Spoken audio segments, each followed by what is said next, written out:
I want to tell you about the first time I tried to start running. I went out full of motivation, brand new shoes, wrong shoes as it turned out. No warm up, no plan. First run, I went too hard, way too fast. Day 3, shin splints. By the end of the first week, I was limping. By day 10, I was done. I told myself I just wasn't built for running. That was wrong. Completely wrong. The problem wasn't my body. The problem was I skipped the first step entirely. The second time I started running, I did something completely different first. And that difference, that one change in how I approached it, is what this entire video is about. I want to give you a framework today that works for anything. Running, learning AI tools, picking up a new language, building a business skill, anything you've wanted to get genuinely good at but haven't really cracked yet. It's called the 90-day skills framework. And before you roll your eyes at another 90-day challenge, I want to be clear about what makes this one different. Most 90-day frameworks are just accountability structures. Show up every day, tick a box, done. That's not what this is. This framework works because it gives you the right expectations for each phase. And that's the real reason most people fail at new skills. Not lack of willpower, not laziness, wrong expectations. They expect to be good at something in week 2. When they're not, they quit. This framework gives you permission to be a beginner when you should actually be a beginner, to struggle when you should be struggling, and to lock in the routine only once you've actually earned it through the first 2 phases. 3 phases, 30 days each. Let's get into it. Phase 1 is the most underrated phase in any skill journey. It's also the phase almost everyone skips. And here's the thing, this is the step I was talking about. The first step isn't doing the thing, the first step is deliberately learning how to do the thing before you actually do it. Almost nobody does this. Let me run you through both of my examples, running and AI, because I think seeing them side by side makes the principle much clearer. When I decided to start running properly the second time, the first thing I did was nothing. I didn't run.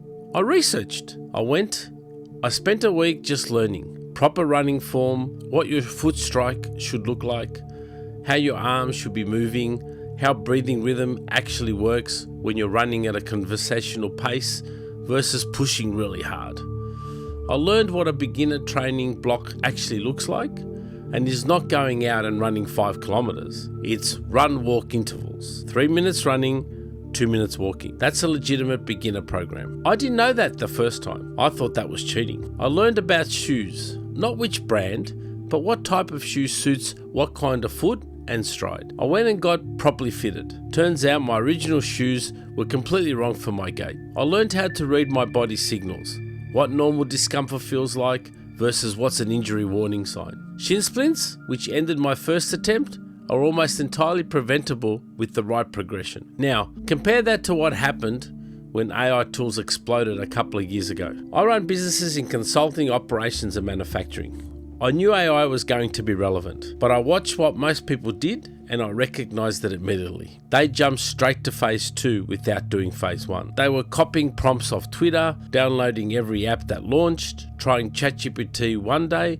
and a different tool the next, getting outputs that were hit and miss, getting frustrated and either declaring AI was overhyped or burning enormous amounts of time with very little to show for it. Sound familiar? What the people who actually got skilled at AI did, and I made sure I was one of them, was spend real time in phase 1, learning what the tools actually are. ChatGPT, Claude, Perplexity, what each one is generally strong at, where they overlap, where they don't. Learning how prompting actually works, not copying prompts, but understanding why a good prompt works. Context, specificity, iteration. Learning where AI makes confident mistakes. Hallucination is real, and if you don't understand it before you start using these tools in real work, you're going to trust something you shouldn't. And learning which workflows in my specific business context AI could genuinely improve, not in theory, in my actual day-to-day. Here's the principle underneath both these examples. In phase 1, You're not supposed to be good at this yet. You're building the mental model. You're learning the rules of the game before you start playing. And I want to give you the permission structure for this phase, because I know it feels uncomfortable to spend 30 days not doing the thing. In phase 1, you have one job: learn. Not perform, not impress anyone, just learn. 20 to 30 minutes a day of deliberate study. Books, YouTube tutorials, podcasts, small, low-stakes experiments where the stakes are zero. You're just poking around, getting familiar. No pressure to produce results. No measuring or concerns. No measuring of outcomes. That comes later. The reason this is so powerful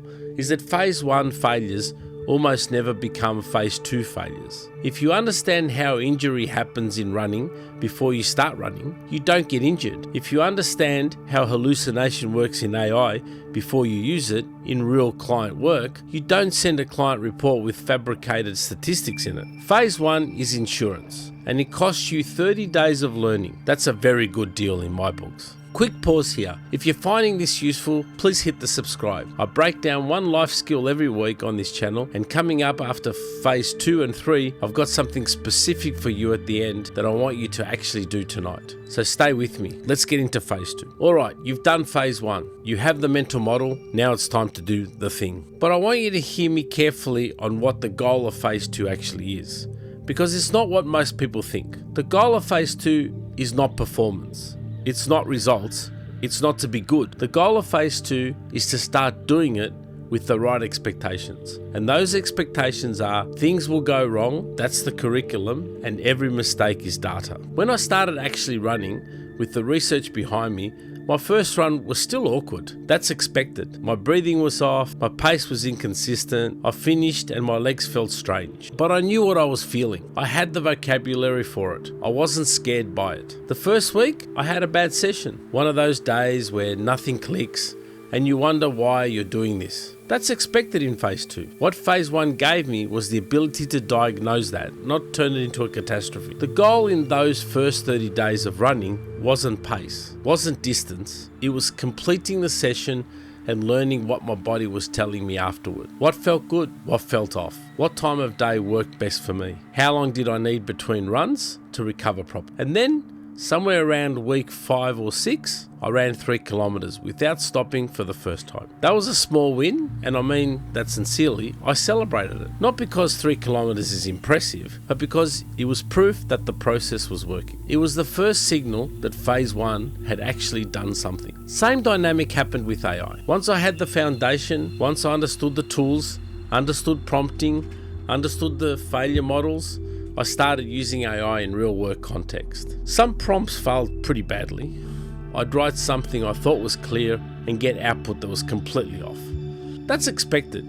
I'd get an AI summary of a document that missed the most important point entirely. I had one session where I was trying to use AI to draft a client brief, and the output was so generic it was useless. But here's the difference between doing this with phase 1 behind you versus without it. I knew why it failed, because I understood prompting. I knew what I'd gotten wrong, so I fixed it. I reiterated it, and I kept a simple document, just a text file of prompts that actually worked in my specific context. By the end of phase 2, I had a library of about 15 prompts that reliably produced good output for my actual work. I'd identified 2 or 3 genuine time saves, tasks that used to take me 2 hours that I could now turn around in 20 minutes with the right AI workflow. The first time I used AI to cut a 2-hour research task to 20 minutes, that was my small win. That's the equivalent of the 3-kilometer run, so celebrate it. Here's the principle. Mistakes in phase 2 are data. They are not failures. They are not evidence that you're bad at this. They are the thing phase 1 couldn't give you, real world feedback. Phase 1 gives you the theory. Phase 2 gives you the experience. You need both. You cannot get phase 2's lessons from books. One practical thing that makes a real difference in phase 2, put implementation sessions in your calendar. Do not leave it to motivation. Motivation in phase 2 is unreliable. You're in the messy middle, things are going wrong, it doesn't feel good yet. If it's in your calendar, it happens. If it's not, there will always be a reason to skip it. And debrief after each session, even just 2 minutes. What worked? What didn't work? What do I do? What do I want to do differently next time? That debrief is what separates people who actually improve through phase 2 from people who just put in 30 days of repetition without getting better. This is the phase most people are trying to jump to on day 1. And now you can see why that doesn't work. Phase 3 is where you take everything phase 2 taught you and you lock it into a system. Phase 3 is where the experiment ends and the lifestyle begins. By day 60 of my running journey, I knew things I couldn't have known on day 1. I knew what my body could handle, the distance I can run, the frequency, the recovery time I needed. I knew my best time of day to run, early morning, before everything else demands my attention. I knew what warm-up actually worked for me versus what I'd read online that didn't suit my body. So in phase 3, I locked it in. Same days every week. Locked into the calendar, same time, early morning, non-negotiable. Same starting route while I was building the habit, so there was 0 decisions to make on a tired morning. The habit was designed, not left to chance. And this is the key insight about phase 3.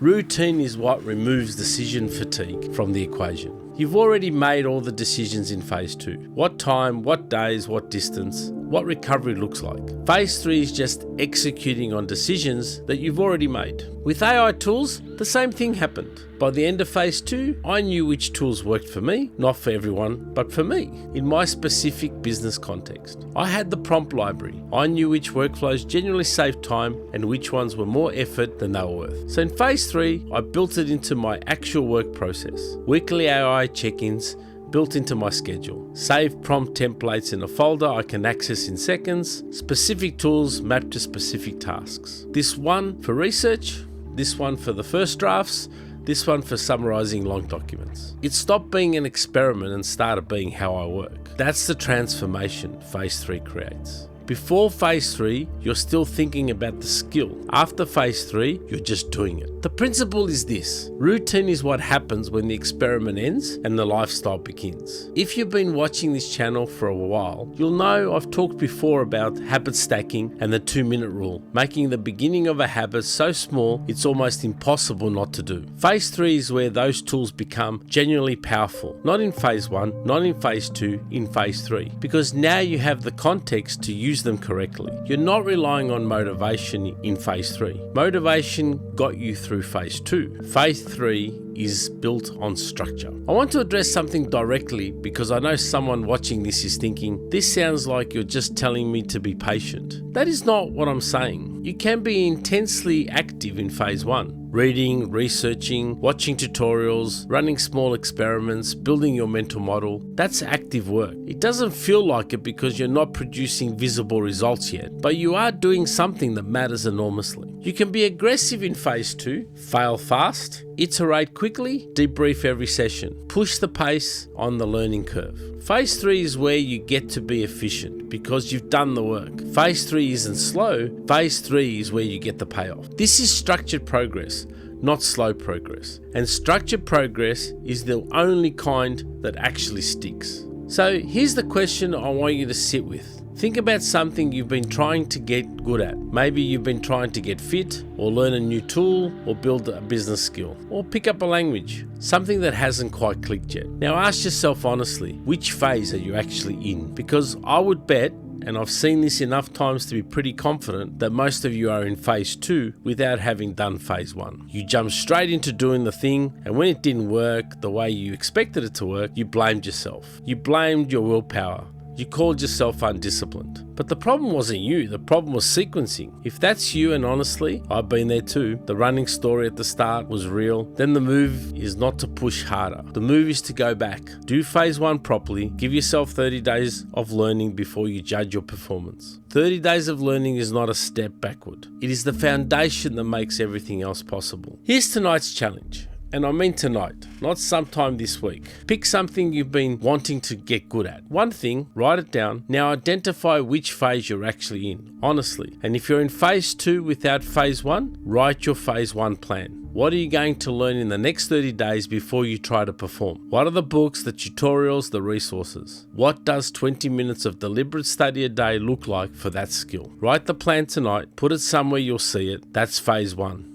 Day 1. The second time I started running, the first thing I did was sit down and learn. 30 days later, I started running, and I haven't stopped since. That's what this framework does.